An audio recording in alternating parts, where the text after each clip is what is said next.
Hello, it's Melinda from Scrapbooking and Craft. I'm just going to walk you through what I did for Mission Inspiration August. Please excuse my voice, I'm still struggling with a throat thing. It just loves me too much, it does not want to go away. Okay, so Mission Inspiration August was actually a collaboration between Mike Deacon and Shell C on YouTube. So I'll put a link to the Mission Inspiration Facebook group below for you.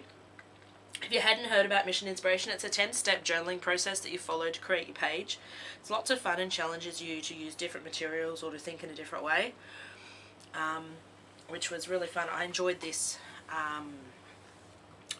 One. I'm endeavouring to do some process videos, but it's a bit hard. My daughter and I did this one together, and it's really hard to set up and film just one journal page. And there's a lot of starting and stopping with this one. I believe we did it over a week because we sort of got sidetracked and didn't come back to it. So the first step was glue torn fragments of map or atlas. Actually, before I do that, I'll explain what book I'm working in. I'm actually working in my altered book, my wine book.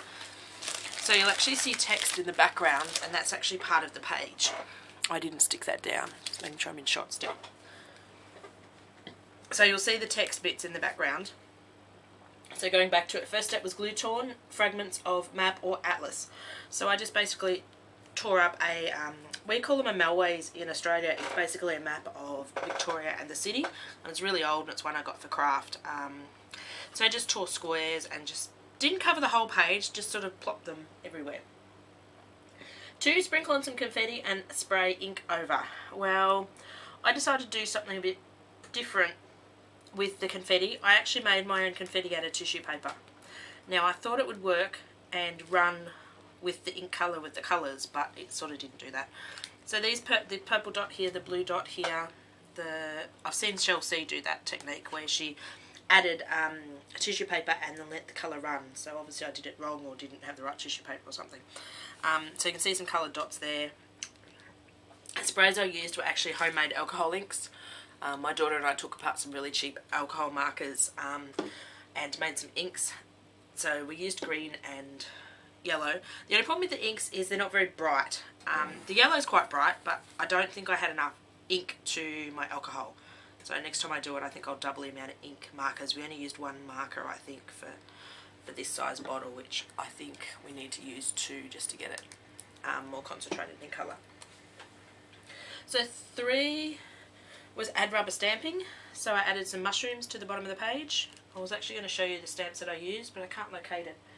I've moved some stuff since I did this one a little while ago.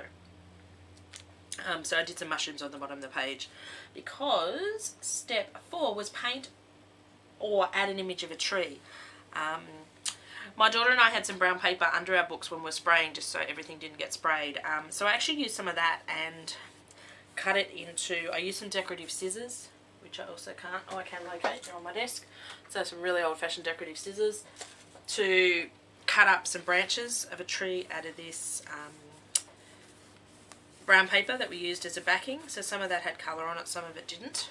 So I sort of just stuck bits on to envisage a tree. Glue on thread, twine or string. I was going to do the trees as the thread and the twine, and I thought, no, I'll put some balloons in the empty bits, and I'm not real happy with how they turned out. I went to shadow them and smudge them and it just turned to mush. So my balloons, these are the black dots. I can't see they're outlined with twine. I'll try to do some close-ups in a minute.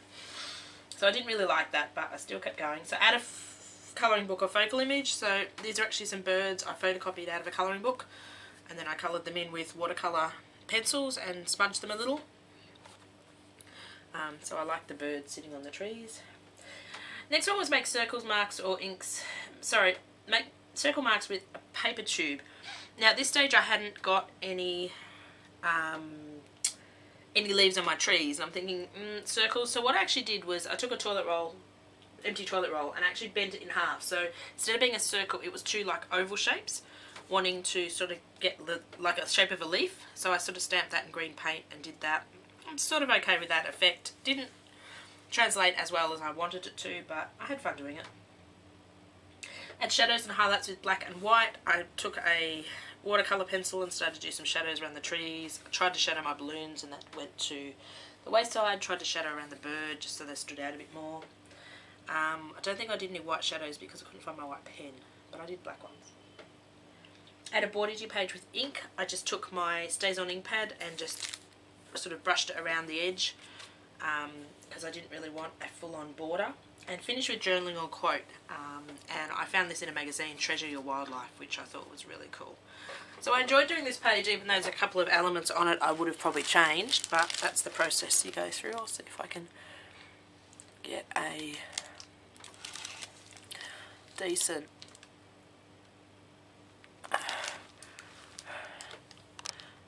look while dealing with the lighting we've got to deal with at the moment. So thank you very much to Mike Deacon and Chelsea for an inspiring Mission Inspiration August. I had fun doing that. I'll try to put some work out on my next few ones that aren't a process video or even a process video to put still images and some close-ups at the end of the video, but I'm not quite there with my editing skills yet. I know I've been saying that for a while, but a lot of other priorities are coming up in life and I still haven't got my editing software, so we're just dealing with that at the moment. I've got loads of videos filmed that I need to edit over the last few months because I've filmed them as anticipating on getting my editing software, but we just haven't got there yet. One day. I will leave you there, and that's my Mission Inspiration August. This was done early September, so we're a wee bit behind, but we're getting there. There's no such thing as behind, but life just has other things to do at the moment, and it's going to get only worse coming up to Christmas. But we'll see how we go. Thank you for watching, and welcome to all my new subbies. We've got quite a few people coming on board, and let me know if you want to see anything different. Let me know if you want me to start doing process videos for these, and I will try. Just trying to set up a permanent place to film in my house. At the moment I'm filming in my lounge room, and every time I film I have to get, and every time we craft we have to get a table out and set it up, and I'm trying to find a corner in the house I can permanently set my camera up and then just can come back and film bits and pieces and piece it all together. But one day we'll get there. Thank you for watching. Bye for now.